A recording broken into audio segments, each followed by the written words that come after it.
रात का वक्त है और आप सुन रहे हैं रात फ्लिक्स, जहां कहानियां सिर्फ सुनाई नहीं जाती, महसूस कराई जाती हैं।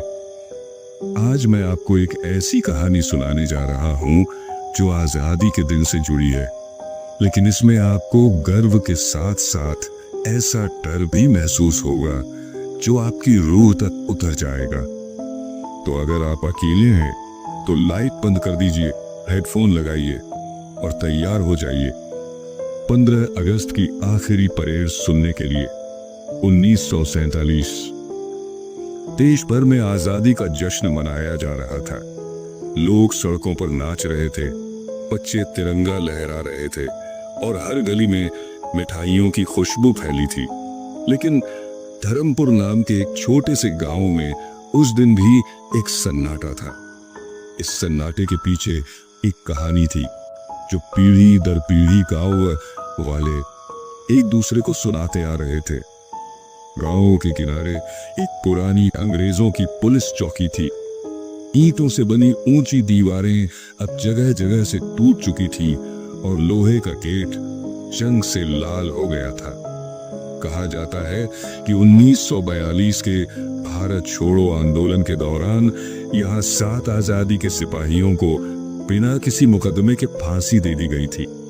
उनकी लाशें चौकी के नीचे दफना दी गई, बिना अंतिम संस्कार के, बिना किसी आखिरी विदाई के। गांव वालों का मानना है कि 15 अगस्त की रात जब घड़ी 12 बजाती है तो उस चौकी से मार्चिंग की आवाजें आती हैं, जैसे कोई परेड हो रही हो। और जो भी उस आवाज का पीछा करता है वो फिर कभी वापस नहीं आता। मैं हूं अमन वर्मा, दिल्ली का एक पत्रकार। 15 अगस्त के स्पेशल कवरेज के लिए मैं धर्मपुर आया था। गांव के बुजुर्गों से जब मैंने इस चौकी की कहानी सुनी तो मुझे लगा ये बस अंधविश्वास है, लेकिन मन के किसी कोने में एक हल्की सी बेचैनी थी। शाम होते होते जब पूरा गांव रंग बिरंगे कपड़ों में जश्न मना रहा था, ढोलक की थाप पर नाच रहा था, मैं उस पुरानी चौकी के सामने खड़ा था। टूटी दीवारों के पीछे से ठंडी हवा आ रही थी जो एक अजीब सी गंध लेकर बह रही थी। ऐसा लग रहा था जैसे ये जगह बाकी दुनिया से कटी हुई हो। रात के करीब 11:50 मैं अपने माइक्रोफोन और रिकॉर्डर के साथ वहीं खड़ा था। आसमान पर काले बादल छाए हुए थे, चांद नजर नहीं आ रहा था। बस एक पीली स्ट्रीट लाइट थी जो बीच बीच में टिमटिमा रही थी। समय धीरे धीरे गुजर रहा था। 11:59। अचानक हवा और ठंडी हो गई। पूरे गांव का शोर जैसे कहीं गायब हो गया और फिर थाम थाम थाम किसी के पोटों की तालबद्ध आवाज सुनाई दी। मैंने एक पल को सोचा कि ये कोई मजाक है, लेकिन आवाज करीब आती जा रही थी। तभी लोहे का गेट धीमे से कर्र कर्र की आवाज के साथ खुल गया।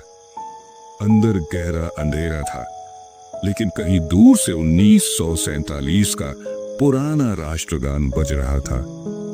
धीरे धीरे मेरी आंखें अंधेरे में देखने की आदत डालने लगी और फिर मैंने उन्हें देखा। 7 आदमी सफेद धोती कुर्ता पहने, गले में तिरंगा लपेटे, सीधे खड़े थे। उनके चेहरे गंभीर थे और उनके पैर जमीन से ऊपर तैर रहे थे। उनमें से एक, जो शायद उनका नेता था, मेरी तरफ बढ़ा। उसकी आंखों में लाल चमक थी, लेकिन चेहरा पूरी तरह शांत।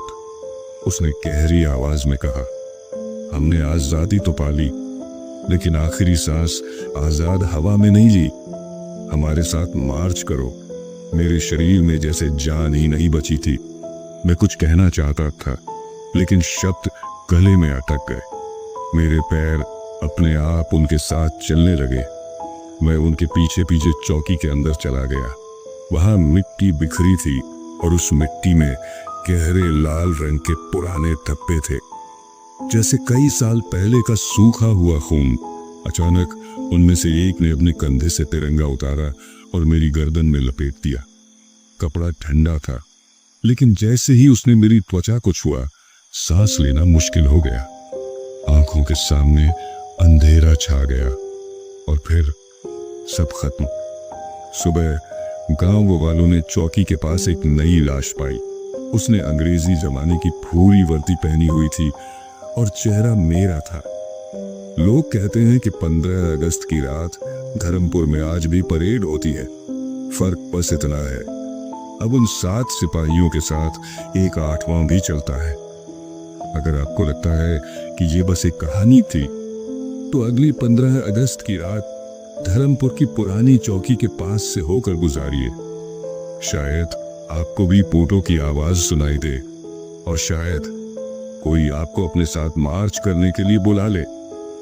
आप सुन रहे थे रात फ्लिक्स, जहां डर कहानियों में नहीं, आपकी रूह में उतर जाता है। हम फिर मिलेंगे एक और डरावनी सच्चाई के साथ।